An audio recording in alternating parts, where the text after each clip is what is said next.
अस्सलाम वालेकुम। इमरान खान साहब की जमानतों के केस की जो है अब तक 39 मिनट की जो है वो समाअत हुई है कमरा अदालत में। उसके हवाले से बताऊंगा कि अचानक बेंच भी तब्दील कर दिया गया है। जस्टिस मियां गुल हसन औरंगजेब को जो है वो बेंच से अलग कर दिया गया है। इसकी सारी तफसीलात मैं आपके सामने रखूंगा। और जुल्फकार नकवी जो प्रोसिक्यूटर साहब हैं उनको जो गुड टू सी यू कहा जाता था मरताब बलियाल की जानब से जो है इमरान खान साहब को कहा गया था, तो अब जो है जुल्फकार नकवी साहब को भी जो प्रोसिक्यूटर साहब हैं तो उनकी जानब से आज चीफ जस्टिस या अफरीदी साहब ने क्या कहा है वो भी आपके सामने रहूंगा। सबसे पहले हम सुबह से बात कर लेते हैं। सुबह जैसे ही हम कमरे अदालत में गए तो बेंच में जो है वो तब्दीली नजर आई, जिसमें जस्टिस मियां गुल हसन औरंगजेब जो है वो बेंच से अलग थे और जस्टिस हसन अजहर रिजवी को जो है बेंच में शामिल कर दिया गया है। अब तीन रुकनी बेंच है। चीफ जस्टिस या अफरीदी साहब बेंच की समाअत कर रहे हैं। जस्टिस शफी सदीकी और जस्टिस हसन अजहर रिजवी जो है वो बेंच का हिस्सा है। अच्छा, 10:30 पर जो है वो केस की समाअत का आगाज होता है, जिसमें जो है प्रोसिक्यूटर जुल्फकार नकवी भी रोस्टम पर आते हैं और सलमान सफदर साहब जो है इमरान खान साहब के जो वकील हैं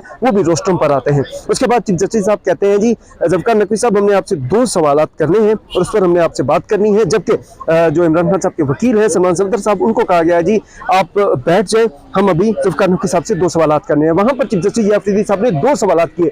एक सवाल ये था कि जमानत के केस में हतमी ऑब्जर्वेशन जो है वो दी जा सकती है या फिर नहीं दी जा सकती। जुल्फकार नकवी साहब से पहला पॉइंट ये पूछा गया और दूसरा जो पॉइंट था वो ये था कि रूल ऑफ कंसिस्टेंसी को जो है वो फॉलो क्यों नहीं किया गया, क्योंकि इसी साजिश केस में इसी में जो है मुख्तलिफ 3 लोगों की जो है वो जमानतें दी गई हैं, जिसमें इजाज चौधरी भी शामिल है, हाफिज फरद भी शामिल है, मुख्तलिफ लोग भी शामिल है। तो इस जो है सुप्रीम कोर्ट के इस फैसले को और जो रूल ऑफ कंसिस्टेंसी है उसको जो है वो फॉलो नहीं किया गया। इस पर जो पहला पॉइंट था जुल्फकार नकवी साहब ने कहा, जी देखिए बुरी जो जमानतों का जो मामला होता है उसमें जो ऑब्जर्वेशन होती है वो बुरी ऑब्जर्वेशन होती है, वो ट्रायल कोर्ट पर जो है किसी तौर पर जो है वो असरअंदाज नहीं हो सकती। ये पॉइंट उन्होंने रखा। फिर वहां पर जो दूसरा पॉइंट था चीफ जस्टिस अफरीदी साहब ने कहा, जी रूल ऑफ कंसिस्टेंसी का जो है वो फॉलो क्यों नहीं किया गया और उसमें उन्होंने क्यों नहीं देखा गया कि फिर उन्होंने यहाँ पर ये भी जुल्फकार नकवी साहब को कहा कि आप हमें यहाँ पर अपने केस को उन 3 अलग जो मुकदमात जिनमें जमानतें दी गई हैं साजिश के केस में उनसे कैसे जो है वो अलग करेंगे, ये सारे मामला जो है अब यहाँ पर बताएं। अच्छा, यहाँ पर कमरे अदालत में जुल्फकार नकवी जो प्रोसिक्यूटर साहब हैं उन्होंने आज जो है वो जैसे सबसे पहले तो जो रोस्टम पर आए तो रोस्टम पर चीफ जस्टिस साहब को उन्होंने बताया कि जी मेरी तबीयत खराब थी, मैं बीमार था, इस वजह से मैं कल नहीं आया तो माजरत। तो उस पर चीफ जस्टिस अफरीदी साहब ने कहा जी कोई बात नहीं, कोई बात नहीं।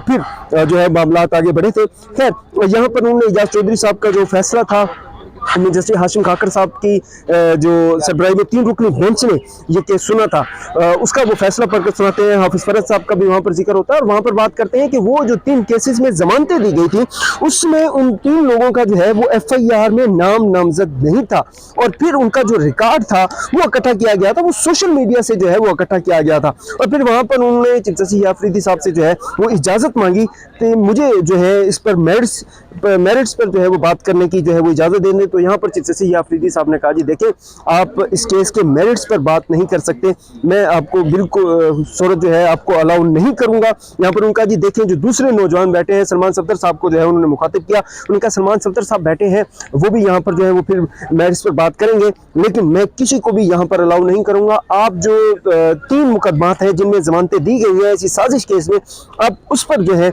वो अपना मुकदमा लड़ेंगे, फिर उनका आप तैयारी करके आ जाए। 30 मिनट का जो है उन्होंने समाअत में वक्फा कर दिया और उसके बाद जो है अब 30 मिनट पर क्या होता है उसकी भी सारी तफसीलात मैं आपके सामने रख दूंगा। केस की समाअत में अब 30 मिनट का वक्फा कर दिया गया, यानी 11:30 को जो है दोबारा केस की समाअत जो है वो शुरू होगी। यकीनन जब आप ये वीडियो देख रहे होंगे तो दोबारा से केस की समाअत जो है वो शुरू हो चुकी होगी, तो उसकी भी जो भी तफसीलात होंगी मैं आपके सामने दूँ। अच्छा, यहाँ पर बहुत सारे लोगों का सवालात होगा कि मियां जस्टिस गुल हसन औरंगजेब जो हैं वो क्यों बेंच से अलग हो गए हैं। तो मुझे जो इसकी नज़र आती है कि वो यह पार्ट 2 है, बेसिकली वो नहीं चाहते अपनी CV जो है वो ख़राब हो, क्योंकि हालात वाक़ियात चीज़ें तब्दील हो जाती होती हैं। ये ना हो कि कहीं PTI दोबारा से पावर में आ जाए और फिर वो जो चीफ जस्टिस बनने वाली दौड़ है उसमें निकल जाए। एक तो ये पॉइंट है। दूसरा एक और पॉइंट ये भी है कि उनको इस्लामाबाद हाई कोर्ट का चीफ जस्टिस बनना था। अगर आपने मोहसिन अख्तर कियानी को नहीं बनाना था तो फिर वो सबसे स्ट्रॉन्ग जो है वो कैंडिडेट थे, लेकिन फिर उस टाइम सारे सिस्टम ने जो है मौजूदा इस्लामाबाद हाई कोर्ट के चीफ जस्टिस जो है सरफराज डोगर उनको चीफ जस्टिस जो है वो बना दिया और कहीं ना कहीं उनके अंदर जस्टिस मियां गुल हसन औरंगजेब भी उस हवाले से था। तो सिस्टम को या आप कह लें कि जो अदालती जो एक ग्रुप है उनको कहीं ना कहीं डर था कि वो अपना पॉइंट या अपना नुक्ता नज़र जो है वो डिफरेंट ना कर लें या चेंज ना कर लें। तो इस बुनियाद पर जो है अब इस बेंच से जो है वो अलग हो चुके हैं और जो है हसन अजहर रिजवी जो कि समधी हैं, जो आईनी बेंच के नए उम्मीदवार होंगे, बेंच के सरबराह होंगे या फिर सुप्रीम कोर्ट के नए चीफ जस्टिस के जो उम्मीदवार हैं, जिन्होंने पूरी लॉबिंग भी की हुई है, हुकूमत के साथ मुकम्मल जो है उनकी सेटिंग है, फैसले भी उन्होंने हमेशा हुकूमत की मदद से किए हैं, उन्होंने अपने पुराने फैसलों से भी जो है अब कह लें कि फिर गए हैं, मुकर गए हैं, उनके जो है वो समधी हैं। जस्टिस मोहम्मद अली मजहर साहब के ये समधी हैं, हसन अजहर रिजवी साहब अब ये इस बेंच का हिस्सा हैं। अब देखते हैं इस बेंच में जो भी बनता है उसकी तफसीलात मैं आपके सामने दूंगा। मुझे दीजिए इजाज़त, इंशाल्लाह फिर आपसे मुलाकात होगी एक नई वीडियो के साथ।